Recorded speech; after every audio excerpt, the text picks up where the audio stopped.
नमस्कार मित्रों, मैं एस आनंद यूनियन एकेडमी में आपका स्वागत करता हूं। हम लोग बिहार सिविल कोर्ट प्यून परीक्षा के लिए मैथमेटिक्स सेक्शन को सोल्व कर रहे हैं, जिसमें हम लोग पीछे रुक्मिणी प्रकाशन की बुक से 20 प्रैक्टिस सेट को सोल्व कर चुके हैं। अभी हम लोग जो बगल में बुक दिख रही है यूनिक प्रकाशन की, इसी बुक से हम लोग प्रैक्टिस सेट को सोल्व कर रहे हैं। हम लोग पीछे प्रैक्टिस सेट नंबर 16 तक सोल्व कर चुके हैं। आज हम लोग प्रैक्टिस सेट नंबर 17 की शुरुआत करने जा रहे हैं, जिसका पहला प्रश्न है क्वेश्चन नंबर 51। क्वेश्चन नंबर 51 में कहता है कि 35, 39, 41, 46, 27 तथा x का औसत 38 है। x का मान क्या है? बहुत आसान है, दो तरीका होगा, ध्यान से देखिएगा। हम लोग जानते हैं कि औसत बराबर क्या होता है? औसत बराबर होता है आंकड़ों का योग बटा आंकड़ों की संख्या होता है। तो औसत हमको दिया हुआ है, कितना दिया हुआ है? 38 दिया हुआ है। योग निकालना है, यानी क्या कर देंगे? 35 plus 39 plus 41 plus 46 plus 27 plus x 1 2 3 4 5 6 है, और 6 से क्या करेंगे? भाग देंगे। ये सीधा आकर इस साइड मल्टीप्लाई हो जाएगा और ये सब एक साथ जुड़ जाएगा। तो इसका मल्टीप्लाई कर दीजिए इसके साथ डायरेक्ट। 8 छक 48, 48 का कितना हो जाएगा? 8 तो हासिल हम लोग के पास हो जाएगा 4, और ये कितना हो जाएगा? 36 का 18, 18 और 4 22 हो जाएगा इक्वल टू। अब इसको हम लोग को जोड़ देना है, जोड़िए इसको, कितना हो जाएगा? 40 और 40 दोनों मिलकर हो जाएगा 80, 80 और 40 कितना हो जाएगा? 120, 120 और 40 कितना हो जाएगा? 160, 160 और 20, 180 और 8 188, 188 और प्लस x हो जाएगा। ये जाएगा इस साइड, तो घट जाएगा, क्या हो जाएगा? 200 है तो 100 बचेगा, और घटा ही देते हैं। 228 माइनस 188, अर्थात x का मान कितना जाएगा हम लोग के पास? 0, और यह बन जाएगा 12, 12 40, यानी जिस ऑप्शन में 40 दिया गया है वही हमारा आंसर हो जाएगा। यह पहला तरीका हुआ। दूसरा तरीका देखिएगा, बहुत आसान है, लेकिन यह तरीका, कोई भी तरीका जो है वो दूसरा तरीका तभी समझ में आता है जब आपको बेसिक कॉन्सेप्ट आता होगा, तब बेसिक मतलब बातों का समझ में आता होगा तब। 35 कितना है? 39, 41, 46, 27 और x का औसत ज्ञात करना है, और औसत कितना है? 38 है। देखिए यहां पर भी इस क्वेश्चन को सोल्व कर लेते हैं हम लोग, लेकिन सीख रहे हैं, यहां पर हम लोग इस चीज को सीखेंगे।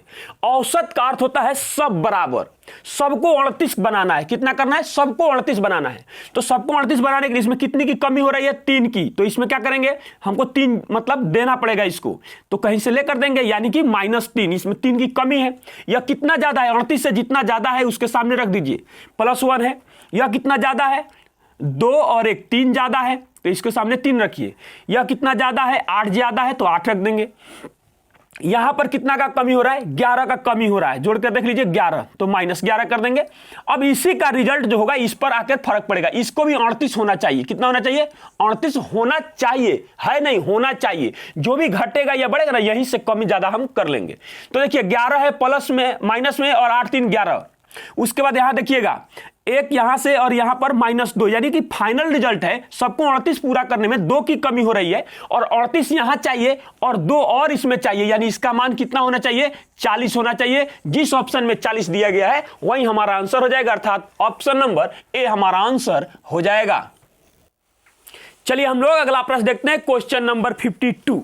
क्वेश्चन नंबर 52 में कहता है कि पीयूष 8 किलोमीटर प्रति घंटा की गति से दौड़ रहा है तथा वह प्रत्येक तीसरे किलोमीटर के अंत में आराम करने के लिए 5 मिनट रुकता है।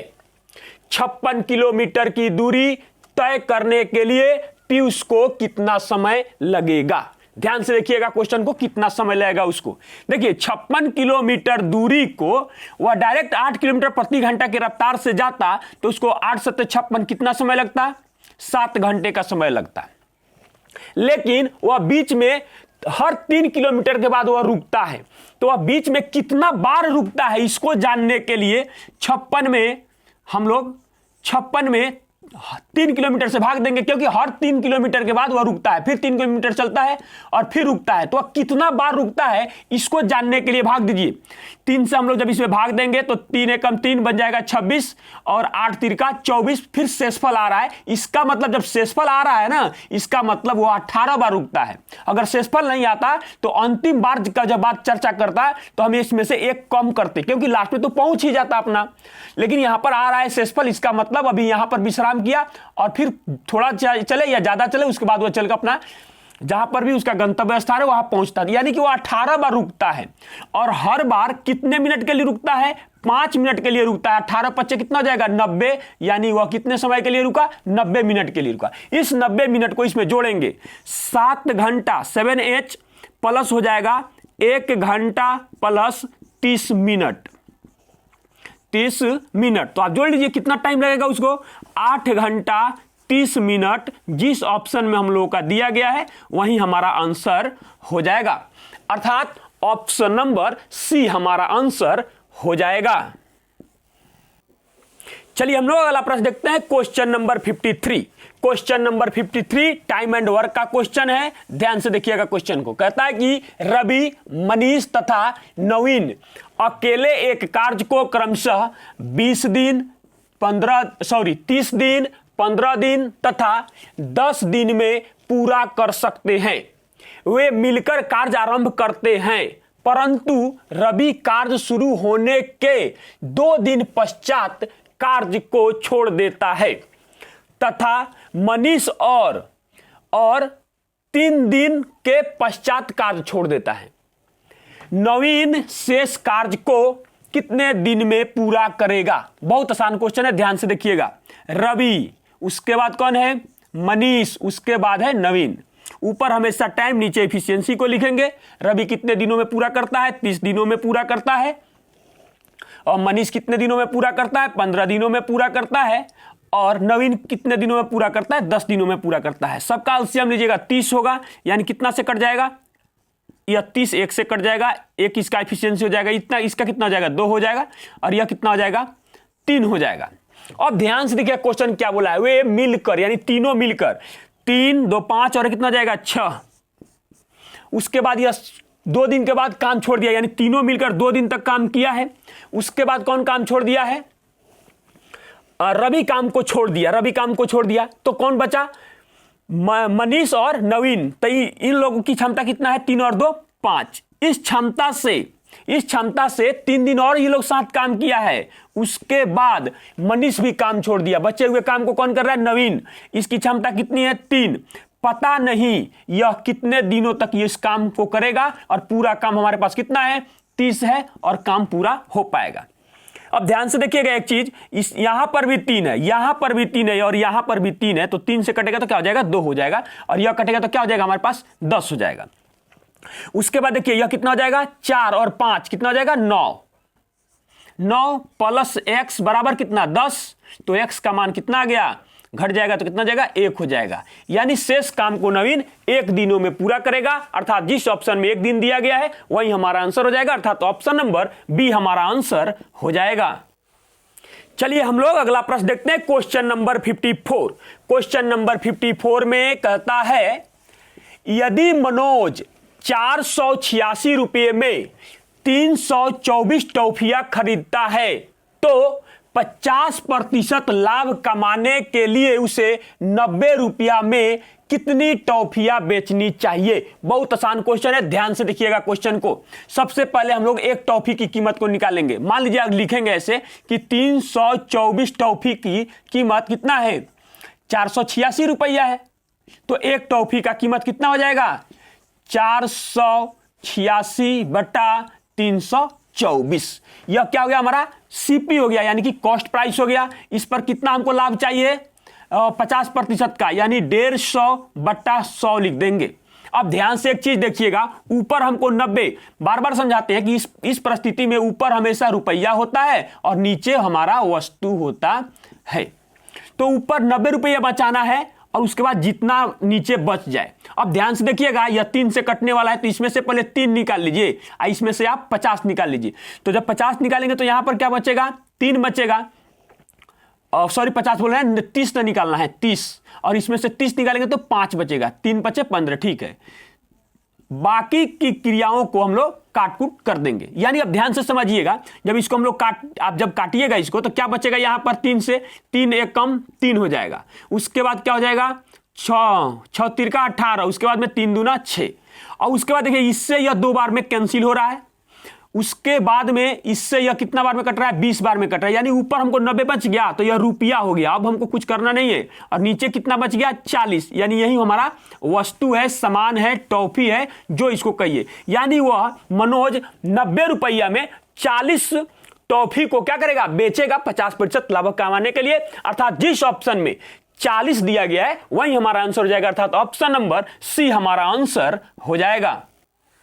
चलिए हम लोग अगला प्रश्न देखते हैं, क्वेश्चन नंबर 55। क्वेश्चन नंबर 55 में कहता है यदि ए बी से 25% कम है तो 2b माइनस ए बट्टा ए का मान क्या होगा। इससे भी आसान क्वेश्चन हो सकता है, बहुत आसान क्वेश्चन है। ध्यान से देखिएगा इस क्वेश्चन को हम लोग कैसे सोल्व करेंगे। ए और बी, क्या बोला है, ए 20 से 25% कम है, यानी यह 100% है तो यह 75% है। इसका मतलब हुआ कि यह 4 है तो यह कितना है, 3 है। बस वैल्यू उसमें पुट कीजिए, 2b माइनस ए और बट्टा ए का मान हमको निकालना है। रख दीजिए 2 गुना 4 माइनस 3 और बट्टा कितना बन जाएगा, 3।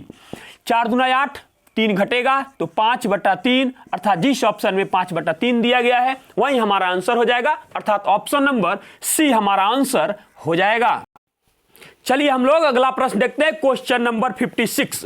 क्वेश्चन नंबर 56 में कहता है एक वर्ग तथा वृत्त का परिमाप समान है। यदि वृत्त का क्षेत्रफल 2464 सेमी स्क्वायर है तो वर्ग का क्षेत्रफल क्या होगा। ध्यान से देखिए क्वेश्चन क्या कहता है, कह रहा है कि वर्ग का परिमाप 4a और इसका 2πr क्या है, दोनों बराबर है। और हमें क्या दिया हुआ है, यदि वृत्त का क्षेत्रफल दिया हुआ है यानी कि πr स्क्वायर बराबर 2464।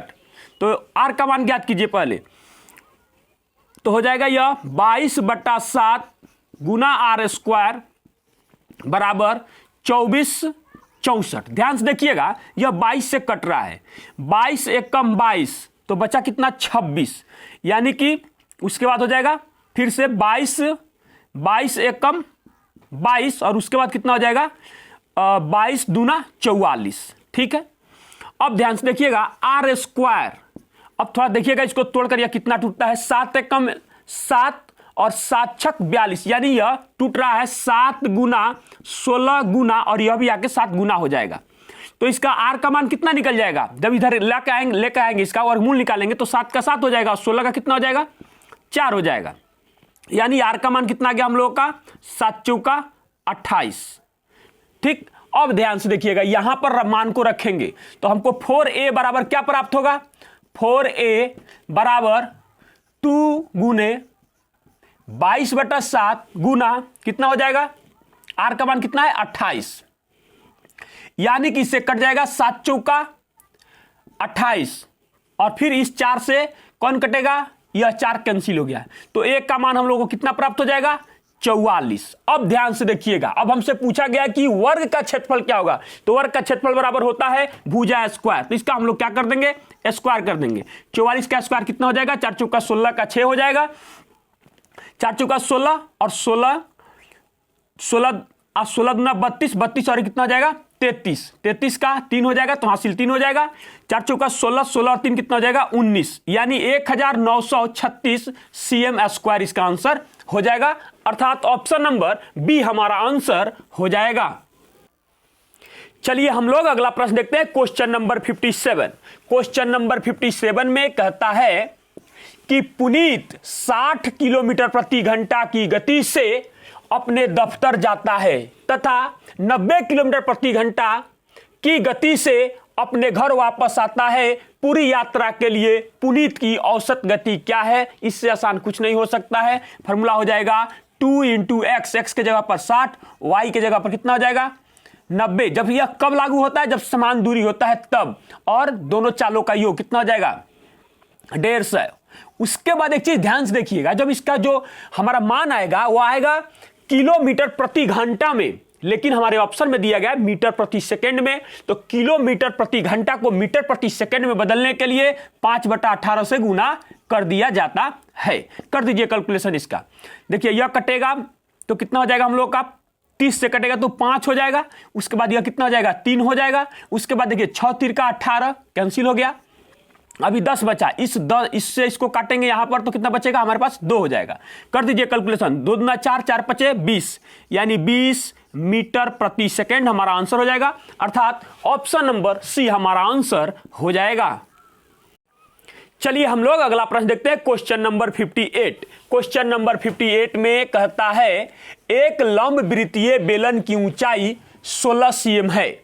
यदि इसके आधार पर व्यास 3.5 cm है तो बेलन का आयतन क्या होगा? ध्यान से देखिएगा, बेलन का आयतन बराबर क्या होता है πr² h होता है। तो व्यास दिया हुआ है तो हमारा r कितना हो जाएगा 3.5/2 हो जाएगा, यानी कि मान रख देंगे 22/7 गुना 3.5/2 गुना 3.5/2 और इसकी ऊंचाई कितना हो जाए दिया हुआ है 16 cm। 16 रख देंगे, बस इसका कैलकुलेशन कर दीजिए, आंसर हो जाएगा। देखिए यहां से काटेंगे तो यह बन जाएगा 4 और यहां से काटेंगे तो 7 × 5 = 35। उसके बाद ध्यान से देखिएगा, जब इससे इसका कैलकुलेशन करेंगे, इससे इसका कैलकुलेशन करेंगे तो देखिए आधा 2 मतलब है तो कितना हो जाएगा 4 × 5 = 20, यानी कि 2 बन जाएगा एक साथ कैलकुलेशन किए तो। और देखिए इसके साथ इसमें से 2 को लीजिए इसके साथ तो दुगुना यह हो जाएगा तो यह कितना बन जाएगा 7, यानी कि 7 दूना 14 और गुना हो जाएगा 11। तो आप जानते हैं 4 का 4 फिर कितना जाएगा 5 और 1, यानी कि आप भी इसका मल्टीप्लाई जिस तरीके से इच्छा हो आप कर सकते हैं। 154 cm², जिस ऑप्शन में दिया गया है वही हमारा आंसर हो जाएगा। अर्थात ऑप्शन नंबर बी हमारा आंसर हो जाएगा। चलिए हम लोग अगला प्रश्न देखते हैं, क्वेश्चन नंबर 59। क्वेश्चन नंबर 59 में कहता है कि 10,640 रुपया की एक राशि 5% की साधारण ब्याज दर से x वर्षों में 3,724 रुपया ब्याज अर्जित करती है। x का मान क्या है, यानी कि कितने वर्ष है? बहुत आसान क्वेश्चन है। पहला तरीका देखिए, ब्याज कितना हम लोगों के पास 3,724 रुपया, मूलधन के 1% से इसमें भाग दीजिए तो कितना हो जाएगा 0.6.4। उसके बाद में अब ध्यान से देखिएगा कितना परसेंटेज है, उससे आप भाग दे दीजिए, इसको हटाइएगा तो ऊपर 10 बन जाएगा। उसके बाद इसको काट दीजिए, इससे कटेगा तो यह कितना बन जाएगा 2, और इस 2 से इसको काटिएगा तो कितना जाएगा 5, 3, 2। और एक चीज देखिएगा 7 × 5 = 35, यानी यह कट जाएगा, बाकी ये सब जाके इस सभी को काट लेगा तो कितना हो जाएगा 7 से यह कट रहा है, यानी कि कितना हो जाएगा 7 वर्ष। पहला तरीका। अगर यह नहीं समझ में आया तो हम ये बात जानते हैं कि ब्याज बराबर मूलधन गुना समय गुना दर बटा 100 होता है। तो क्या हो जाएगा, ब्याज हमारा है 3,724 रुपया, मूलधन कितना है 10,640 रुपया, समय हम लोग के पास कितना है ये हमें ज्ञात करना है, टाइम, दर कितना है 5 है, बट्टा हो जाएगा क्या 100। फिर एक 0 से एक 0 कैंसिल हो गया। उसके बाद देखिए फिर वही चीज आ गया, यहां से यह कट रहा है, फिर इसके साथ यह कट जाएगा कितना 5, 3, 2 और इससे यह कट जाएगा कितना बार में 7 बार में, यानी कि टाइम हमारा कितना आ गया 7 वर्ष। आपको जो समझ में आया उसी को अपनाइए, अर्थात जिस ऑप्शन में 7 वर्ष दिया गया है वही हमारा आंसर हो जाएगा, अर्थात ऑप्शन नंबर ए हमारा आंसर हो जाएगा। चलिए हम लोग अगला प्रश्न देखते हैं, क्वेश्चन नंबर 60। क्वेश्चन नंबर 60 में कहता है ए अकेले एक कुर्सी 40 दिन में बना सकता है तथा बी अकेले उसी कुर्सी को 24 दिन में बना सकता है। यदि ए तथा बी बारी बारी से एक एक दिन कार्य करते हैं तथा ए पहले दिन कार्य करता है तो कुर्सी कितने दिन में बन जाएगी। बहुत आसान क्वेश्चन है, ध्यान से देखिएगा क्वेश्चन को। ए कितने दिनों में बना सकता है, 40 दिनों में बना सकता है। बी कितने दिनों में बना सकता है, 24 दिनों में बना सकता है। ऊपर हमेशा टाइम, नीचे एफिशिएंसी को लिखेंगे। अब ध्यान से देखिएगा, देखिए 8 से यह कट रहा है तो कितना बार में कट रहा है, 3 बार में, तो यहां पर लिख देंगे काटने के बाद। और 8 से यह कितना बार में कट रहा है, 5 बार में, तो 5 यहां लिख देंगे। देखिए 4 तिया 12, 120, और यहां भी आ गया 120। बस हो गया, हमारा एफिशिएंसी प्राप्त हो गया। क्वेश्चन में बोला है पहले दिन ए काम करेगा, फिर बी काम करेगा, फिर ए काम करेगा, फिर बी काम करेगा, और इसी तरह आगे चलते रहेगा। ए की क्षमता कितना है, 3 के क्षमता से एक दिन में यह काम करेगा। बी की कितनी क्षमता है, 5, यानी कि 2 दिन में हमारा कितना काम होगा, 2 दिन में 8 काम होगा। और बार बार बताते हैं कि टाइम और इफिशियंसी के गुणनफल को काम कहते हैं। हमारे पास कितना होना चाहिए, 120 होना चाहिए। इधर कितना से गुना कर दें, 15 से, तो 15 8 120, तो इधर भी हमको गुना करना पड़ेगा 15 से, यानी कितने दिनों में काम होगा, 30 दिनों में। कितना काम होगा, 120 काम। देखिए 120 काम मौजूद है और 120 काम मौजूद, पूरा हो गया। कितने दिनों में, 30 दिनों में। अर्थात जिस ऑप्शन में 30 दिन दिया गया है वही हमारा आंसर हो जाएगा, अर्थात ऑप्शन नंबर सी हमारा आंसर हो जाएगा। चलिए हम लोग अगला प्रश्न देखते हैं, क्वेश्चन नंबर 61। क्वेश्चन नंबर 61 में कहता है, यदि एक वस्तु का क्रय मूल्य उस वस्तु के विक्रय मूल्य से 30% कम है तो लाभ प्रतिशत कितना होगा। बहुत आसान क्वेश्चन है, ध्यान से देखिएगा क्वेश्चन को कैसे सोल्व करेंगे। तो पहले मान लिया कि एसपी ही हमारा कितना रुपया है, 100 रुपया, इसका 30% कम है हमारा सीपी, यानी कितना रुपया का है, 70 रुपया का। कितना हमको लाभ हो रहा है, 30 रुपया का। कितना पर, 70 पर। गुना क्या कर देंगे, 100% कर देंगे। कर दीजिए इसका कैलकुलेशन, 1 0 से 1 0 कैंसिल। कितना हो जाएगा, 300/7%, जिसका अर्थ कितना हो जाएगा, 7 चौका 28, तो बचा कितना, 20, 7 दूना 14। अब ध्यान से देखिए, इतना ही से किसी ऑप्शन में मैच कर रहा है, तो हाँ ऑप्शन में मैच कर रहा है। किस ऑप्शन में मैच कर रहा है, ऑप्शन नंबर डी में मैच कर रहा है, तो वही हमारा आंसर हो जाएगा, यानी कि 42.86% का लाभ होगा, अर्थात ऑप्शन नंबर डी हमारा आंसर हो जाएगा। चलिए हम लोग अगला प्रश्न देखते हैं, क्वेश्चन नंबर 62। क्वेश्चन नंबर 62 में कहता है, 2 संख्याओं का लघुत्तम समापवर्त तथा महत्तम समापवर्तक क्रमशः 60 और 4 है। यदि उनका योग 32 है, यानी कि संख्याओं का, तो इन 2 संख्याओं का अंतर क्या होगा। तो ध्यान से देखिएगा कि मान लिए कि वह 2 संख्या है जिसका को प्राइम ए और बी है। को प्राइम मतलब सहभाज्य संख्या, और को प्राइम में जब हम HCF से गुना करते हैं तो हमें संख्या प्राप्त हो जाता है। तो मान लिया कि पहला संख्या ये है, दूसरा संख्या ये हो गया। उसके बाद हमको HCF हमारे पास दिया हुआ है, आप लिख देते हैं 4 हो जाएगा। उसके बाद में LCM हमको दिया हुआ है कितना, 60 दिया हुआ है। हम लोग जानते हैं कि पहली संख्या, यह पहली संख्या हो गई या दूसरी संख्या हो गई। पहली संख्या गुने दूसरी संख्या बराबर लस्सा, यानी कि LCM गुने HCF होता है। 1 से 1 कैंसिल हो जाएगा और इससे यह कटेगा कितना बार में, 15 बार में कट जाएगा। A इंटू बी का मान कितना आएगा, 15। इसको इस तरीके से तोड़ा जाता है। देखिए 1 और 15 से गुना करेंगे तो फिर 15 हो जाएगा, फिर 3 और 5 से गुना करेंगे तो 15 होगा। इसके अलावा कोई और है ही नहीं कि यह हो सके, और सभी को प्राइम में पास हो रहा है, यह भी पास है, यह भी पास है। अब किया जाता है, HCF में इस संख्या से भाग दिया जाता है। किससे, HCF से, सॉरी भाग नहीं, गुना किया जाता है। तो क्या हो जाएगा, 4 का 4 हो जाएगा और 60 का 60 आ जाएगा। और फिर HCF जो कितना है हमारा 4 है, उससे भाग दे रहे हैं, सॉरी गुना कर रहे हैं इसमें। 4 तिया 12 और फिर कितना हो जाएगा, 4 पचे 20। अब ध्यान से देखिएगा, ठीक है वह संख्या है, लेकिन देखिए इसको जोड़ने पर 32 नहीं हो रहा है, तो इसलिए यह फेल हो गया। इसको जोड़ने पर 32 पास हो रहा है, तो यही वह दोनों वो संख्या है। तो इन दोनों के बीच में अंतर कितना है, 20 - 12 बराबर 8, और जिस ऑप्शन में 8 दिया गया है वही हमारा आंसर हो जाएगा, अर्थात ऑप्शन नंबर डी हमारा आंसर हो जाएगा। चलिए हम लोग अगला प्रश्न देखते हैं, क्वेश्चन नंबर 63। क्वेश्चन नंबर 63 में सिंप्लीफिकेशन का क्वेश्चन दिया है। बहुत ही आसानी से, बहुत ही तेजी में इसको हम लोग सोल्व कर लेंगे। आइए हम लोग देखते हैं क्वेश्चन क्या है। क्वेश्चन में दिया हुआ है, तो कितना कर देंगे, 6 दूना 12, 12 और 1 कितना हो जाएगा, 13, 13 बट्टा हो जाएगा 2, प्लस का प्लस, इससे डायरेक्ट इसमें भाग दीजिए, क्या आ जाएगा, 2 आ जाएगा। माइनस है तो माइनस रहने दीजिए, 30/7 हो जाएगा। ऑफ का अर्थ होता है गुना, लगा दीजिए पहले, लेकिन इसका कैलकुलेशन करना होगा हम लोग को। 5 15, 15 में से एक घट जाएगा तो कितना हो जाएगा 14, 14 बट्टा कितना हो जाएगा 3। बस हो गया, कुछ नहीं करना, कैलकुलेशन इसका कर दीजिए। देखिए इससे जब इसको काटेंगे तो हम लोग के पास बन जाएगा 10 और इससे काटेंगे तो यह बन जाएगा 2, यानी कितना हो जाएगा 20, और यह एक साथ इसके साथ जुड़ जाएगा तो कितना हो जाएगा 20, और यह इसके साथ जुड़ जाएगा तो 2 दूना कितना हो जाएगा 4, यानी यह हो जाएगा 17 और बट्टा हो जाएगा 2। 17/2 माइनस कितना हो जाएगा हम लोगों का 20, तो फिर वहीं क्रिया हो जाएगा, कितना हो जाएगा यह 40, 40 में से 17 जाएगा तो क्या बच जाएगा 23, -23/2। बहुत आसान क्वेश्चन है, जैसे इच्छा हो आप इसका सोल्यूशन कर सकते हैं, अर्थात ऑप्शन नंबर बी हमारा आंसर हो जाएगा। चलिए हम लोग अगला प्रश्न देखते हैं, क्वेश्चन नंबर 64। क्वेश्चन नंबर 64 में कहता है कि एक राशि चक्रवृद्धि ब्याज पर 4 वर्षों में 6 गुना हो जाती है।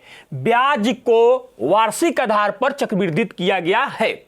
कितने वर्षों में राशि 216 कितना 216 गुना हो जाएगी? ध्यान से देखिएगा, बहुत आसान है, 2 तरीका हम आपको बता देते हैं।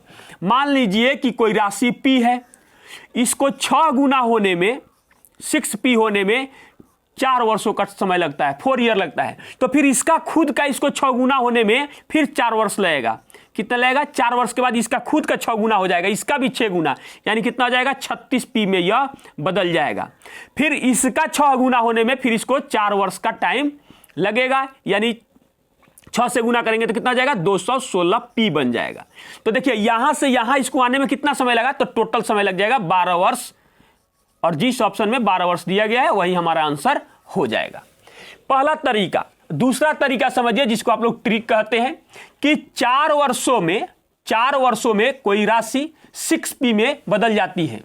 तो क्या क्वेश्चन में पूछा गया कि 216P हो जाना चाहिए, यानी इसको गुना भी आप कह सकते हैं, गुना हो जाना चाहिए, 216 गुना हो जाना चाहिए। तो एक चीज इसमें ध्यान से देखिएगा, जो ईयर है उसको रहने देंगे और इसके बेस में इसको तोड़ेंगे तो क्या टूटेगा 6 का पावर 3। तो यहां पर जो पावर होता है ना, इस मान को लाकर इसमें गुना कर दीजिए, 4 × 3 यानी कि 12 ईयर, यानी कि 12 वर्ष। अर्थात जिस ऑप्शन में 12 वर्ष दिया गया है वही हमारा आंसर हो जाएगा। आपको जो तरीका समझ में आता हो आप उसको अपना सकते हैं, अर्थात ऑप्शन नंबर बी हमारा आंसर हो जाएगा। चलिए हम लोग अगला प्रश्न देखते हैं, question number 65। Question number 65 partnership का क्वेश्चन है, ध्यान से देखिएगा। ए तथा बी क्रमशः 28,000 तथा 42,000 रुपया के निवेश के साथ एक कारोबार शुरू करते हैं। ए 8 महीने के लिए निवेश करता है तथा बी 1 वर्ष के लिए निवेश करता है। यदि वर्ष के अंत में कुल लाभ 21,125 रुपया है तो बी का हिस्सा कितना है? बहुत आसान है, ध्यान से देखिएगा। इधर ए हो जाएगा, इधर बी हो जाएगा। ए कितना रुपया लगाया है? 28,000 रुपया। कितने दिनों के लिए? 8 महीनों के लिए। पूंजी और समय जिस अनुपात में होता है, लाभ भी उसी अनुपात में होता है। 42,000 और 1 वर्ष यानी कि 12 माह इसने अपना रुपया लगाया है। ध्यान से देखिएगा, 000 से 000 कैंसिल हो गया। 14 दूना 28, 14 तिया 42। उसके बाद देखिएगा यहां से यहीं से काट देते हैं, 4 यहां से 4 से लेते हैं तो 4 से कटेगा तो 2 हो जाएगा, और 4 से कटेगा तो 3 हो जाएगा। दोबारा नहीं कटना पड़ेगा। इसलिए किस अनुपात में इन लोगों का लाभ मिलेगा? 4:9 के अनुपात में लाभ मिलेगा, 3 तिया 9। अब ध्यान से देखिएगा, यही लाभ दोनों का मिलाकर कितना है, यानी कि अनुपात 13 बराबर 21,125 रुपया है। तो अनुपात 1 का मान कितना आएगा? जब आप इसको भाग दीजिएगा तो 13 एकम 13, यानी 6, 2, 5 में यह कट जाएगा, यानी कि 1625 1 अनुपात। अब किसके बारे में पूछा गया, ध्यान से देखिएगा। बी का हिस्सा कितना है, यानी अनुपात 9। तो अनुपात 9 का मान क्या हो जाएगा? 16, 2, 5 में हम लोग 9 से गुना कर देंगे। 9 5 45 का 5 तो हासिल 4, 18 और 4 22 का 2 तो हासिल हो जाएगा 2। 9 6 54, 54 और 2 कितना हो जाएगा? 56, 56 का 6 हो जाएगा तो हासिल कितना हो जाएगा हम लोग के पास 56 5, उसके बाद में 9 और 5 कितना हो जाएगा 14, अर्थात 14,625 रुपया बी का हिस्सा हो जाएगा। जिस ऑप्शन में दिया गया है वही हमारा आंसर हो जाएगा, अर्थात ऑप्शन नंबर डी हमारा आंसर हो जाएगा। चलिए हम लोग अगला प्रश्न देखते हैं, क्वेश्चन नंबर 66। क्वेश्चन नंबर 66 में कहता है कि एक दुकानदार 20% की छूट देने के पश्चात 36% लाभ कमाता है। अंकित मूल्य क्रय मूल्य से कितने प्रतिशत अधिक है? बहुत आसान क्वेश्चन है, इसके साथ एक संबंध होता है, ध्यान से देखिएगा। MP गुना 20% का छूट यानी बचा कितना 80 इक्वल टू कितना हो जाएगा CP गुना कितना परसेंट लाभ कमाया 36% यानी 100 प्लस 36 यानी 100 कितना हो जाएगा 36। अब ध्यान से देखिएगा, यह कटने वाला है, कट रहा है, 8 से कटेगा तो कितना हो जाएगा 8 से कटेगा तो यह हो जाएगा हम लोग का 8 एकम 8 और 8 सत्ते ना होगा 8 सत्ते 56, यानी ध्यान से देखिएगा यहां 10 बचा हुआ है, अभी भी 8 से सिर्फ काटे तो यहां 10 बचा हुआ है, यानी हम लोग का CP कितना है, CP है 10 रुपया और MP कितना है 17 रुपया। इससे कितना अधिक है 7 अधिक है। किससे तुलना करेंगे CP से तुलना करेंगे, कितना प्रतिशत अधिक है, यानी इससे कैंसिल हो जाएगा, कितना हो जाएगा 70%, यानी कि अंकित मूल्य क्रय मूल्य से 70% अधिक है, अर्थात ऑप्शन नंबर डी हमारा आंसर हो जाएगा। चलिए हम लोग अगला प्रश्न देखते हैं, क्वेश्चन नंबर 67। क्वेश्चन नंबर 67 में कहता है यदि एक वर्ग के विकर्ण की लंबाई 14 सेमी है तो वर्ग का क्षेत्रफल क्या होगा? बहुत आसान क्वेश्चन है, आप जानते हैं कि वर्ग का विकर्ण बराबर क्या होता है √2a, यानी कि भुजा इक्वल टू कितना 14, तो a का मान कितना हो जाएगा 14 बटा √2 हो जाएगा। तो हम जानते हैं कि वर्ग का क्षेत्रफल बराबर क्या होता है भुजा स्क्वायर, तो क्या रख देंगे 14 बटा √2 का स्क्वायर कर देंगे, यानी कि 14 गुना 14 और बटा क्या हो जाएगा, इसका मतलब 2 हो जाएगा, इससे यह कैंसिल होगा 7, 14 सत्ते 98 cm स्क्वायर, अर्थात जिस ऑप्शन में 98 cm स्क्वायर दिया हुआ है वही हमारा आंसर हो जाएगा, अर्थात ऑप्शन नंबर डी हमारा आंसर हो जाएगा। चलिए हम लोग अगला प्रश्न देखते हैं, क्वेश्चन नंबर 68। क्वेश्चन नंबर 68 फिर से यह पार्टनरशिप का क्वेश्चन है, ध्यान से देखिएगा। सुमित, रवि, पुनीत एक कारोबार शुरू करने के लिए क्रमशः 45,000, 81,000, 90,000 रुपया निवेश करते हैं। वर्ष के अंत में कुल लाभ 4,800 रुपया होता है। कुल लाभ का 30% चैरिटी में दिया जाता है तथा शेष लाभ उनके बीच बांटा जाता है। सुमित का हिस्सा कितना होगा? बहुत आसान क्वेश्चन है, ध्यान से देखिएगा। सुमित, रवि और पुनीत है, तो सुमित का रुपया कितना है 45,000। कितने समय के लिए? 1 वर्ष के लिए। रहने दीजिए, सब में वही चीज है, कोई वर्ष लिखेंगे तभी, नहीं लिखेंगे तभी कोई फर्क नहीं पड़ने वाला है। उसके बाद रवि का कितना है 81,000 रुपया है, इसका भी 1 वर्ष के लिए है। उसके बाद इसका कितना है 1 वर्ष के अंत में कहा गया, इसलिए 1 से गुना करे तभी, नहीं करे तभी कोई फर्क नहीं पड़ेगा। ध्यान से देखिएगा, 3 0 कैंसिल, 3 0 कैंसिल और 3 0 कैंसिल हो जाएगा। उसके बाद 9 से कट रहा है, 9 5 45, 9 9 81 और 9 10 90, सबको कैंसिल कर दीजिए। अब ध्यान से देखिएगा, सबको जोड़िए, कितना हो जाएगा 20 4 24, यानी कि अनुपात 24 बराबर कितना रुपया 4,800 रुपया। लेकिन इसमें किया गया है चैरिटी शो में कितना रुपया दे दिया गया 30%, तो रुपया बचा कितना 70%, 70 बटा 100 हो जाएगा। अब क्या बोला गया है, अब ध्यान से देखिएगा, सुमित का हिस्सा ज्ञात करें, तो सुमित यही ना है, यानी अनुपात 5 चाहिए हम लोग को, यानी कि अनुपात 5 बराबर देखिए क्या हो जाएगा 4800 बट्टा 24 गुना 70 बटा 100 और गुना 5 हो जाएगा। देखिए डबल जीरो से डबल जीरो कैंसिल और इससे क्या कट जाएगा, यह कट जाएगा। 5 दूना 10 यानी कितना हो जाएगा 70 में 10 से गुना करेंगे तो 700 रुपया। अर्थात जिस ऑप्शन में 700 रुपया दिया गया है वही सुमित का हिस्सा होगा, अर्थात ऑप्शन नंबर सी हमारा आंसर हो जाएगा। चलिए हम लोग अगला प्रश्न देखते हैं, क्वेश्चन नंबर 69। क्वेश्चन नंबर 69 में कहता है कि एक राशि पर चौथे वर्ष का चक्रवृद्धि ब्याज 6,000 रुपया है तथा 5वें वर्ष का चक्रवृद्धि ब्याज 6,750 रुपया है। ब्याज का संयोजन वार्षिक किया जाता है, ब्याज दर क्या है। बहुत आसान क्वेश्चन है, ध्यान से देखिएगा। चौथे वर्ष का ब्याज कितना है 6,000 रुपया है और 5वें वर्ष का ब्याज कितना है 6,000, ये बटा उटा नहीं है, बस ऐसे ही है। 6,750 रुपया है। तो देखिए इसी ब्याज पर ना इसका ब्याज इसको प्राप्त हुआ है कितना, इतना। ये 6,000 कट जाएगा, 750 रुपया जो अधिक अगले साल ब्याज प्राप्त हुआ है, ब्याज का ब्याज है। तो यह मूलधन का काम करेगा और यह ब्याज का काम करेगा, तो इसी से रेट निकल जाएगा। एक साल के लिए मूलधन के 1% से भाग दीजिए, कितना हो जाएगा 60 हो जाएगा, और एक साल से भाग देंगे क्या फर्क पड़ता है, कोई फर्क नहीं पड़ने वाला है। तो यह कट जाएगा हम लोग का कितना, 1 से 1 जीरो कट जाएगा, उसके बाद में यह 3 से कटेगा तो यह 25 हो जाएगा, और यह 3 से कटेगा तो 2 होगा, यानी कि 25/2% हो जाएगा, यानी कि 12.5%, यानी कि 12.5% जो है क्या हो जाएगा, रेट हो जाएगा। जिस ऑप्शन में 12.5% दिया गया है वही हमारा आंसर हो जाएगा, अर्थात ऑप्शन नंबर बी हमारा आंसर हो जाएगा। चलिए हम लोग अगला प्रश्न देखते हैं, क्वेश्चन नंबर 70। क्वेश्चन नंबर 70 में कहता है कि सिंप्लीफिकेशन का क्वेश्चन फिर से दिया गया है और बहुत आसान क्वेश्चन है, ध्यान से देखिए इसको कैसे सोल्व करेंगे। 10 का 10 रहने दीजिए और सबसे पहले इसकी क्रिया करेंगे हम लोग। तो इसमें भी भाग की क्रिया करेंगे तो क्या बचेगा 2, और 2 में से 2 गया तो बन गया 0।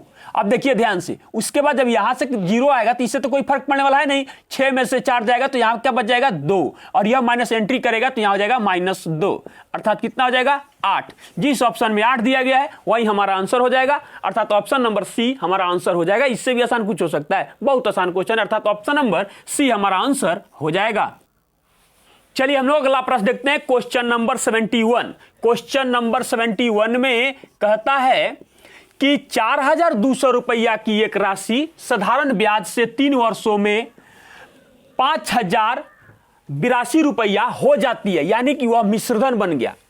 ब्याज की वार्षिक दर क्या है, बहुत आसान क्वेश्चन है, ध्यान से देखिएगा। रेट बराबर कितना ब्याज उसमें बढ़ा, हम लोग उसमें से घटा लेंगे, यानी हो जाएगा हम लोग का 882। देखिए कितना का अंतर है, 882 का 882 रुपया ब्याज बढ़ा है। तो मूलधन के 1% इसमें भाग देंगे तो क्या हो जाएगा 42 हो जाएगा, और जो समय हो उससे आप इसमें भाग दे दीजिए, हमको रेट पता हमारा चल जाएगा।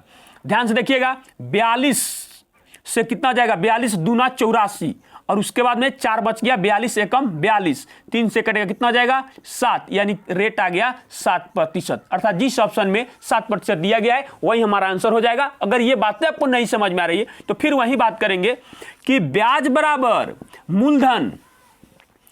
मूलधन गुना समय कितना है और दर हमको ज्ञात करना है, बटा कितना हो जाएगा 100%। देखिए 00 से 00 कैंसिल, फिर यह कितना बार में 21 बार में कटेगा, और इससे यह कट जाएगा कितना बार में 7 बार में, यानी आर का मान कितना गया 7%। जिस ऑप्शन में 7% दिया गया है वही हमारा आंसर हो जाएगा, अर्थात ऑप्शन नंबर डी हमारा आंसर हो जाएगा। चलिए हम लोग अगला प्रश्न देखते हैं, question number 72। Question number 72 time and work का क्वेश्चन है, बहुत ही बेहतरीन क्वेश्चन है, ध्यान से देखिएगा। ए तथा सी मिलकर एक कार्य को 120 दिन में पूरा कर सकते हैं। सी तथा ई मिलकर समान कार्य को 80 दिन में पूरा कर सकते हैं। ए तथा ई मिलकर समान कार्य को 160 दिन में पूरा कर सकते हैं। ए, सी तथा ई मिलकर समान कार्य को कितने दिन में पूरा कर सकते हैं, बहुत आसान क्वेश्चन है, ध्यान से देखिएगा। ए और सी कितने दिनों में पूरा करता है 120 दिनों में। उसके बाद किसके बारे में कहा गया है, सी और ई के बारे में कहा गया, कितने दिनों में पूरा करता है 80 दिनों में पूरा करता है। उसके बाद ए और ई कितने दिनों में पूरा करता है 160 दिनों में पूरा करता है। ऊपर हमेशा टाइम, नीचे इफिशियंसी को लिखेंगे। अब इसका कैसे इफिशियंसी ज्ञात करेंगे? 16, 8 और 12 का एलसीएम कितना प्राप्त होगा? 48, यानी कि 12 चौका 48, यानी 4 आ गया इसका एफिशिएंसी। सब में 0 कॉमन है, रहने देंगे। 8 छक 48, 16 या 48, 480, 480, 480 हो गया। कुछ नहीं करना है। बोला है ए, सी और ई तीनों मिलकर, तो तीनों के क्षमता को मिलाएंगे। 6, 4, 10 और 3, 13, लेकिन 13 इनका क्षमता नहीं होगा। क्यों? क्योंकि 2 बार ए, 2 बार सी और 2 बार ई है, यानी हाफ हो जाएगा, इसका आधा हो जाएगा। अब हम क्या करेंगे? 13/2 में हम कितना से गुना कर दें कि किसी एक संख्या के गुणनफल के बराबर हो जाए, यानी 160 गुना 3 हो जाए। नहीं कटने वाला है, यह भी जाकर इधर से क्या हो जाएगा? मल्टीप्लाई हो जाएगा। तो कर दीजिए मल्टीप्लाई। 16 या 48 और फिर 2 और बटा कितना हो जाएगा? 13, यानी y का मान जो होगा, यही दिन है हमारा। क्या है? यही दिन है। इसका मान जो भी आएगा कितना हो जाएगा? तो 0 का 0, 8 दूना 16 का 6 और 4 दूना 8 है 1, 9, 960/13 दिन जिस ऑप्शन में दिया गया है वही हमारा आंसर हो जाएगा। अर्थात ऑप्शन नंबर डी हमारा आंसर हो जाएगा। चलिए हम लोग अगला प्रश्न देखते हैं, क्वेश्चन नंबर 73। क्वेश्चन नंबर 73 में कहता है कि मोहित एक स्थान ए से चलना आरंभ करता है तथा स्थान बी पर 12 घंटे में पहुंचता है। वह कुल दूरी का 1/5 भाग 6 किलोमीटर प्रति घंटा की गति से तय करता है तथा शेष दूरी 8 किलोमीटर प्रति घंटा की गति से तय करता है। ए तथा बी के मध्य दूरी क्या है? मान लिए कि 2 बिंदु है, एक ए है और एक बी है। इसके बीच की टोटल दूरी x किलोमीटर है। अब बात को समझिएगा। और टोटल जो समय लगता है इसको 12 घंटा तय करने में लगता है। तो पहले किस चाल से चलता है? 6 किलोमीटर प्रति घंटा की चाल से चलता है। कितना? 1/x, यानी कि x/5 दूरी को वह 6 किलोमीटर प्रति घंटा की गति से चलता है। तो दूरी में जब चाल से भाग देंगे तो समय प्राप्त होगा। प्लस बचा कितना दूरी? 4x/5। इसको किस स्पीड से चलता है? 8 किलोमीटर प्रति घंटा की चाल से चलता है। तो इसको टाइम कितना लगता है? 12 घंटा। समय इक्वल टू हमने समय कर दिया। कर दीजिए। इसका कैलकुलेशन कितना हो जाएगा? यह हो जाएगा हम लोग का x/30 बनेगा, प्लस यह कितना हो जाएगा? 8 जाएगा यहाँ, यानी कि x/10 हो जाएगा। कटेगा इससे, 5 दूना 10 हो जाएगा और यह कितना हो जाएगा? 12 हो जाएगा। इसको भेजिए यहाँ, इसको भेजिए यहाँ, यानी कितना हो जाएगा? 40x बटा कितना? 30 गुना 10। एलसीएम डायरेक्ट ले लिया हमने। इससे यह कैंसिल और इससे यह कट जाएगा तो क्या हो जाएगा? 3 हो जाएगा। यानी कि x बराबर जाके ये इधर से गुना हो जाएगा कितना? 90 किलोमीटर प्रति घंटा। अर्थात जिस ऑप्शन में 90 किलोमीटर प्रति घंटा दिया गया है वही हमारा आंसर हो जाएगा। अर्थात ऑप्शन नंबर बी हमारा आंसर हो जाएगा। चलिए हम लोग अगला प्रश्न देखते हैं, क्वेश्चन नंबर 74।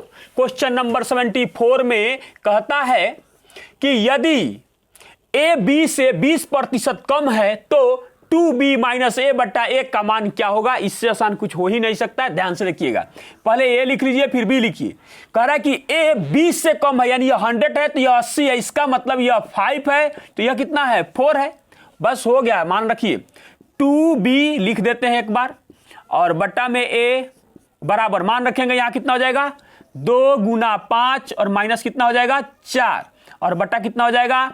4। इसका मतलब हो जाएगा 10 यानी कि 6/4, जिसका अर्थ हो जाएगा 3/2। जिस ऑप्शन में 3/2 दिया गया है वही हमारा आंसर हो जाएगा। अर्थात ऑप्शन नंबर बी हमारा आंसर हो जाएगा।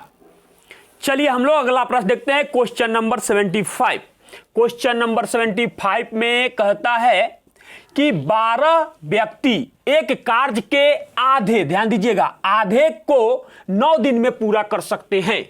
कितने व्यक्ति समान कार्य को 6 दिनों में कर सकते हैं, यानी कि पूरा कर सकते हैं? और क्या मतलब कि संपूर्ण काम को, इसमें आधा और बचा हुआ शेषफल नहीं कर रहा है, पूरा कार्य को कर रहा है। तो ध्यान से देखिएगा, 12 व्यक्ति 9 दिनों में आधे काम को करते हैं तो 1/2 लिखेंगे ना ऐसे, तो ये चला जाएगा ऊपर। भेज दीजिए इसको ऊपर, कोई दिक्कत नहीं है। गुना हो जाएगा 2 इक्वल टू क्या कहता है कि पता नहीं कितना व्यक्ति 6 दिनों में संपूर्ण काम को, यानी एक काम को पूरा करेगा। तो क्या हो जाएगा? इसे कैंसिल कीजिए। 6 दूना 12 अर्थात x बराबर 36 व्यक्ति 36 व्यक्ति संपूर्ण काम को 6 दिनों में पूरा कर लेंगे, अर्थात ऑप्शन नंबर सी हमारा आंसर हो जाएगा। चलिए हम लोग अगला प्रश्न देखते हैं, क्वेश्चन नंबर 76। क्वेश्चन नंबर 76 में कहता है कि यदि पी क्यू बराबर 5:6 है तथा आर क्यू बराबर 25:9 है तो पी अनुपात आर का अनुपात क्या है। बहुत आसान क्वेश्चन है, ध्यान से देखिएगा। इसको बनाने का कई तरीके हैं, हम आपको बताते हैं। जैसे पहले एक बार आप लिखिए पी क्यू बराबर कितना है 5:6, जैसे दिया है वैसे लिख दिए। फिर उसके बाद में लिखेंगे ऐसे क्यू अनुपात आर। तो देखिए क्यू पहले आया है तो इसका मान भी पहले आएगा, यहां 9 हो जाएगा और यहां कितना हो जाएगा हम लोग का 25 हो जाएगा। उसके बाद क्या करेंगे, जब दोनों में यहां पर क्यू है ना तो ये दोनों में समान करेंगे। इसको समान करने के लिए देखिए यहां पर 9 से गुना करना होगा और यहां पर 6 से गुना करना होगा, लेकिन फिर भी दोनों कट रहा है तो यहां पर 3 से गुना कर देंगे और यहां पर 2 से गुना कर देंगे। तो सिर्फ हमारा मकसद है क्यू को बैलेंस करना। तो देखिए 18 और यहां पर भी 18, तो नया वैल्यू इसका भी प्राप्त होगा, टोटल में गुना करना पड़ेगा, सबका मान बदलेगा। तो 15:18 और यह हो जाएगा 18:50। कितना हो जाएगा 18:50। हमसे पूछा क्या गया है P अनुपात R, तो यह P का मान हुआ, यह Q का मान हुआ, यह R का मान हुआ। तो P अनुपात R का मान 50, तो कितना कटेगा 3 और यह कितना हो जाएगा 10, अर्थात जिस ऑप्शन में 3:10 दिया गया है वही हमारा आंसर हो जाएगा। पहला तरीका। दूसरा तरीका हमारा देखिएगा ध्यान से। दूसरा तरीका यह है इसको सजाने का कि P अनुपात Q अनुपात R लिख दिए। तो P का मान कितना दिया हुआ है 5 दिया हुआ है तो 5 हो जाएगा। उसके बाद इसका मान कितना है 6 है तो 6 हो जाएगा। Q का मान फिर 9 है तो 9 हो जाएगा और इसका मान कितना दिया हुआ है 25 दिया हुआ है तो यह 25 हो जाएगा। उसके बाद यहां पर भी इसको बैलेंस कर सकते हैं, नहीं तो आप इसको इससे इसमें मल्टीप्लाई कीजिए, इससे इसमें मल्टीप्लाई कीजिए, इससे इसमें मल्टीप्लाई कीजिए। तो कितना हो जाएगा, इधर से भी कर सकते हैं इधर से भी कर सकते हैं। तो 6 गुना 25 हो जाएगा। मल्टीप्लाई मत कीजिए, कटने वाला है। यहां पर भी जो क्रिया यहां की है ना वो कर सकते हैं। तो बात दोनों बराबर ही है, लेकिन हम आपको दिखाना चाह रहे हैं। कितना हो जाएगा 6 गुना 9 हो जाएगा। उसके बाद यहां पर कितना हो जाएगा 5 गुना 9 हो जाएगा। यह कटेगा तो 3 हो जाएगा, यह कटेगा तो 2 हो जाएगा और यह कटेगा तो यहां पर 3 हो जाएगा। फिर वही बात आ गया, देखिए 15, या हमको जरूरत है सिर्फ उतना पे, चलिए अब रहने दीजिए उसको उसी तरीके से। सिर्फ P और R के मान को हमको चाहिए। तो P और R का मान पहचान के लिखिए 5 गुना 3 अनुपात 3 अनुपात कितना हो जाएगा 25। फिर से कैंसिल हो जाएगा 5 तिया 9 25। हाँ तो गड़बड़ हो गया, सॉरी यहाँ हो ठीक है, यहाँ 2 ना होगा, सॉरी कह रहे हैं कि कैसे गड़बड़ हो गया, यहाँ 2 होगा। ठीक है, तो यह ज्यों का त्यों बना रहेगा, सॉरी इससे यह कटेगा तो यह 5 हो जाएगा। यह कितना हो जाएगा 3:10 हो जाएगा, अर्थात जिस ऑप्शन में 3:10 दिया है वही हमारा आंसर हो जाएगा। उसके बाद तीसरा भी देख सकते हैं आप। तीसरा तरीका हमारा होगा P, आपकी इच्छा, जैसे इच्छा हो आप बना सकते हैं, कोई दिक्कत इसमें नहीं है। कितना दिया हुआ है, किस अनुपात में दिया हुआ है 5:6। 5:6 में दिया गया है। उसके बाद Q और R का मान कितना दिया गया है, Q और R का मान दिया गया है 9:25 होता है। तो सबसे पहले आप डायरेक्ट यहां से गुना कीजिएगा तो P का मान निकलेगा। उसके बाद Q और उसके बाद R, तो डायरेक्ट इसको जैसे ही गुना करेंगे तो 5 गुना 9 हो जाएगा। फिर इसको छोड़ेंगे, इन दोनों को गुना किया जाता है, 6 गुना 9 हो जाएगा। उसके बाद इसको छोड़ेंगे तो यह दोनों गुना हो जाएगा। देखिए जो वो चीज वहां पर था वही चीज आ गया। कई तरीके हैं, देखिए फिर से यह कटेगा तो 3 हो जाएगा, यहां 3 से कटेगा 2 होगा, फिर यहां कटेगा तो 2 हो जाएगा। तो P अनुपात Q हमसे पूछ रहा है, तो P अनुपात Q, देखिए वही रिजल्ट यहां पर भी आने वाला है। 5 गुना 3, उसके बाद में 2 गुना 25, यानी कि इससे यह कटेगा तो 5 हो जाएगा, यानी हमारा आंसर क्या आ जाएगा। फिर यहां पर भी P अनुपात Q बराबर 3:10, अर्थात जिस ऑप्शन में 3:10 दिया गया है वही हमारा आंसर हो जाएगा। कई तरीके हैं, रास्ते अनेक है, मंजिल एक है। आंसर जिससे भी आता हो, आपको जो समझ में आता हो आप उसका अप्लाई कीजिए। इससे भी कोई बेहतर अगर आपके पास टेक्निक है तो आप उसका इस्तेमाल कीजिए, न कि इसी को। लेकिन इसमें भी अगर आपको जो बेहतर लगता हो आप उसको अपना सकते हैं, अर्थात ऑप्शन नंबर ए हमारा आंसर हो जाएगा। चलिए हम लोग अगला प्रश्न देखते हैं, क्वेश्चन नंबर 77। क्वेश्चन नंबर 77 में कहता है कि दो संख्याओं 16 तथा 24 के महत्तम समापवर्तक तथा लघुत्तम समापवर्त का अनुपात क्या होगा। बहुत आसान क्वेश्चन है, ध्यान से देखिएगा। 16 तथा 16 कौमा, चाहे ऐसे लिख सकते हैं, 16,20 का HCF क्या होगा, 4 होगा। 16,20 का LCM क्या हो जाएगा, तोड़ सकते हैं 5 और फिर 2 गुना 2 यानी कितना हो जाएगा, 8×5 40। अब ध्यान से देखिएगा क्या बोला है, HCF और LCM का हमको क्या चाहिए, अनुपात चाहिए। बस कितना हो गया, 1:10। जिस ऑप्शन में 1:10 दिया गया है वही हमारा आंसर हो जाएगा, अर्थात ऑप्शन नंबर सी हमारा आंसर हो जाएगा। चलिए हम लोग अगला प्रश्न देखते हैं, क्वेश्चन नंबर 78। क्वेश्चन नंबर 78 में कह रहा है कि एक वस्तु का अंकित मूल्य उसके क्रय मूल्य से 60% अधिक है। यदि वस्तु को 20% के लाभ पर बेचा गया है, छूट प्रतिशत क्या होगा। बहुत आसान क्वेश्चन है, ध्यान से देखिएगा। मान लिए कि सीपी हमारा हो गया 100 रुपया, उसके बाद में अंकित मूल्य मतलब एमपी कितना है, 60% अधिक है यानी 160 रुपया है। तो आप जानते हैं क्या होता है, एमपी गुना 100 minus discount equal to CP गुना 100 प्लस प्रॉफिट, यानी कि विक्रय मूल्य इक्वल टू विक्रय मूल्य होता है। बस इस पर लागू कीजिए, 160 गुना 100 माइनस डिस्काउंट तो हमको चाहिए ही चाहिए। उसके बाद क्या हो जाएगा, 100 इक्वल टू कितना हो जाएगा, कितना परसेंट का इसको लाभ हुआ है, 20% का यानी 120।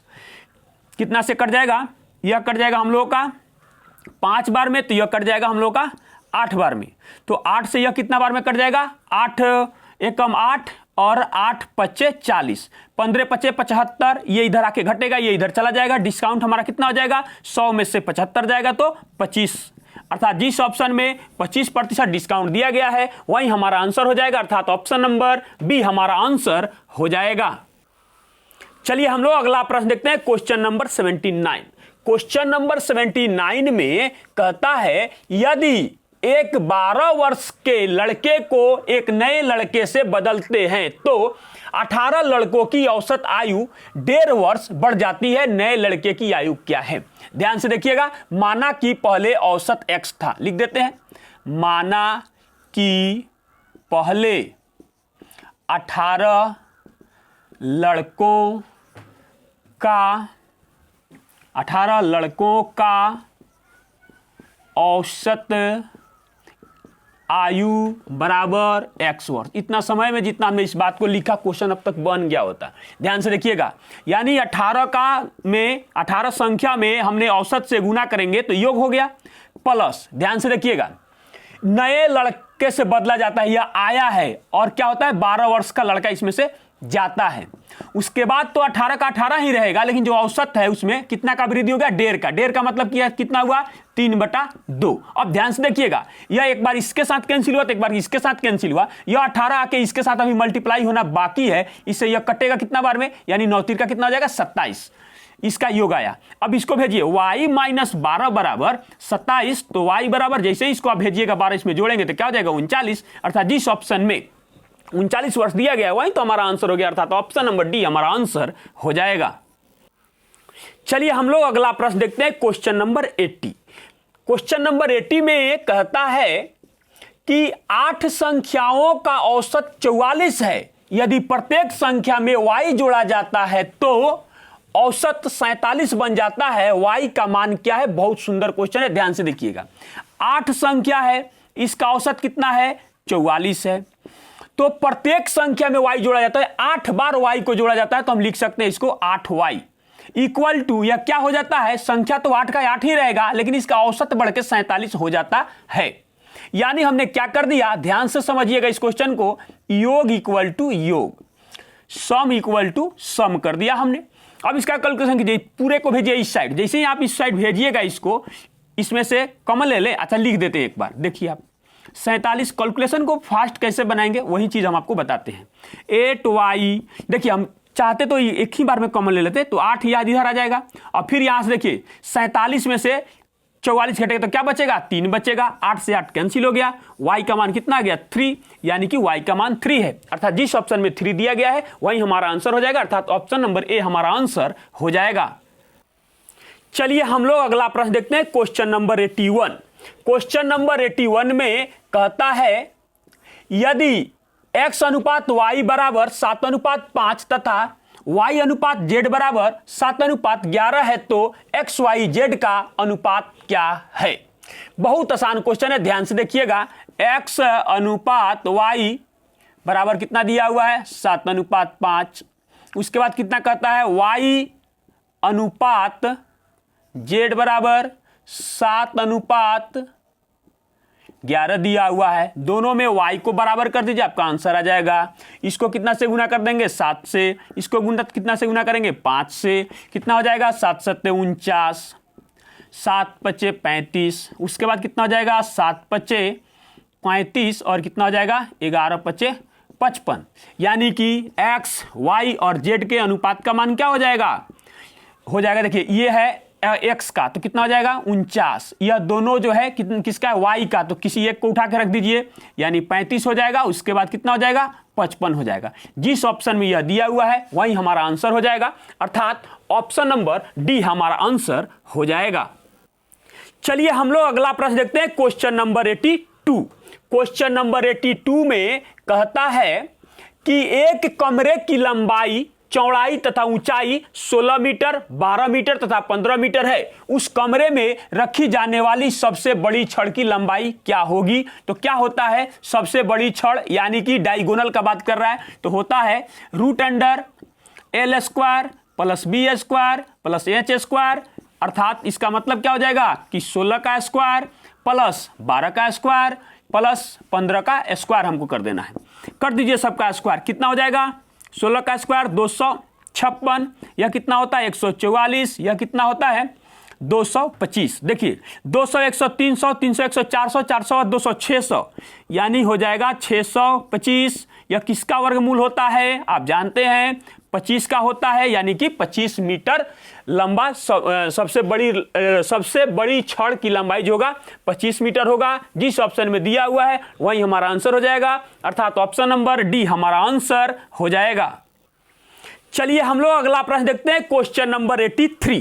क्वेश्चन नंबर 83 में कहता है कि एक कार 48 किलोमीटर प्रति घंटा की गति से एक निश्चित दूरी को 14 घंटे में तय करती है। वह 84 किलोमीटर प्रति घंटा की गति से समान दूरी को तय करने में कितना समय लगेगा। बहुत आसान क्वेश्चन है, क्या करेंगे, डिस्टेंस इक्वल टू डिस्टेंस कर देंगे। तो क्या हो जाएगा हमारे पास, 48 किलोमीटर प्रति घंटा की चाल से 14 घंटा चलता है, तो दूरी इक्वल टू कितना हो जाएगा, 84 किलोमीटर प्रति घंटा की चाल से चलता है, पता नहीं कितना समय। 14 छक 84, आज देखिए इससे कितना बार में कट जाएगा, 8 बार में, यानी कि कितना समय लगेगा जब उसी स्पीड से चलेगा, तो 8 घंटा। जिस ऑप्शन में दिया गया है वही हमारा आंसर हो जाएगा, अर्थात ऑप्शन नंबर ए हमारा आंसर हो जाएगा। चलिए हम लोग अगला प्रश्न देखते हैं, क्वेश्चन नंबर 84। क्वेश्चन नंबर 84 में कहता है कि रमेश 75 वस्तुएं 10,800 रुपये में खरीदता है तथा उनको 5 वस्तुओं के विक्रय मूल्य के बराबर हानि पर बेचता है। एक वस्तु का विक्रय मूल्य क्या होगा। तो हम लोग मान लेंगे कि एक वस्तु का विक्रय मूल्य बराबर x रुपया। तो विक्रय मूल्य कितना हो जाएगा हम लोगों का, विक्रय मूल्य बराबर 75x, हानि बराबर क्या हो जाएगा 5x, क्योंकि क्या बोला है, 5 वस्तुओं के विक्रय मूल्य के बराबर हानि होता है। तो आप बताइए जब हानि होता है उस परिस्थिति में क्रय मूल्य बराबर हमारा क्या हो जाएगा, विक्रय मूल्य प्लस हानि हो जाएगा। तो यहां पर हम लोग का कितना हो जाएगा, क्रय मूल्य बराबर हो जाएगा 75x प्लस कितना 5x। यहां पर जो दिया हुआ है एक वस्तु का, ठीक है, विक्रय मूल्य क्या होगा, तो हम लोग अब देखिए, तो क्रय मूल्य बराबर क्या हो जाएगा हम लोगों के पास, यानी एक वस्तु का हम लोग को दाम निकाल देना है। तो क्रय मूल्य बराबर क्रय मूल्य कर देंगे तो कितना हो जाएगा 80, इसे यहां पर लिख देते हैं 80x। तो हो जाएगा 80x बराबर 10,000 800 रुपया। तो हमको किसका मान चाहिए? इसका मान चाहिए। तो x बराबर क्या हो जाएगा? 8 से भाग दीजिए, 8 एकम 8, तो यहाँ कितना बन जाएगा हम लोगों का? यहाँ बन जाएगा 28 और 8 तिरका 24, बन गया 4 0 40, यानी 8 पचे 40, यानी एक वस्तु का विक्रय मूल्य जो है कितना है? 135 रुपया है। जिस ऑप्शन में दिया गया है वही हमारा आंसर हो जाएगा, अर्थात ऑप्शन नंबर सी हमारा आंसर हो जाएगा। चलिए हम लोग अगला प्रश्न देखते हैं, क्वेश्चन नंबर 85। क्वेश्चन नंबर 85 जो होगा हम लोग का, यह लास्ट क्वेश्चन होगा इस प्रैक्टिस सेट का। ध्यान से देखिएगा, एक दुकानदार 25% की छूट देने के पश्चात 40% लाभ कमाता है। अंकित मूल्य क्रय मूल्य से कितना प्रतिशत अधिक है? बहुत आसान क्वेश्चन है, ध्यान से देखिएगा। हम कई बार लिख चुके हैं, एमपी गुना 100 minus discount equal to CP into 100 plus profit होता है। बस इसी पे आप अनुपातिक लगाइए, जिस तरीके से इच्छा हो, जितना जो भी करने का आप इसके आधार पर कर सकते हैं। एमपी गुना, देखिए 100 में से 25% डिस्काउंट दिया तो बचा कितना? 75% इक्वल टू सीपी रहने दीजिए, इसमें जोड़िए कितना हो जाएगा? 140। अब ध्यान से देखिएगा, ये कितना से कट जाएगा हम लोगों का? 5 से यह भी कटेगा, 5 से यह भी कटेगा, तो कितना हो जाएगा? 15 पचे 75, 15 हो जाएगा, और यह कितना कट जाएगा हम लोगों का? 2 और 8 पे 40, 28। यानी कि यहाँ इसको हमको इसे नहीं लिखना चाहिए था, एक ही बार में इक्वल देने की क्या जरूरत है? 28 हो जाएगा। अब ध्यान से देखिएगा, एमपी का मान कितना होगा? 28, आप लिख सकते हैं नीचे अब 28, और सीपी बराबर हम लोग का कितना हो जाएगा? 15। कितना अधिक है इससे? तो देखिए 8 और 5 13, 13 बटा किससे? 15 से, गुना कितना? 100%। कर दीजिए इसका कैलकुलेशन, आंसर हमारे सामने है। ये हो जाएगा 20, तो ये हो जाएगा कितना हम लोग का? 3, यानी कि 13 दूना 26, 260 बटा 3%, अर्थात इसका अर्थ कितना हो जाएगा? भाग दीजिए, 8 तिरका 24, 8 हो जाएगा। उसके बाद बचा कितना? 20, 6 हो जाएगा। फिर उसके बाद कितना हो जाएगा? 6 6 6, लगातार आते रहेगा। 21 ऑप्शन में दिया हुआ है, आप देख सकते हैं, इसको एक बढ़ा दिया है, यानी कि यहां से 86.67% आंसर हो जाएगा, अर्थात ऑप्शन नंबर बी हमारा आंसर हो जाएगा। सेशन कैसा लगा कमेंट के माध्यम से आप अपनी राय जरूर दीजिएगा। आज के लिए बस इतना ही, मिलते हैं एक और बेहतर क्लास में, तब तक के लिए धन्यवाद।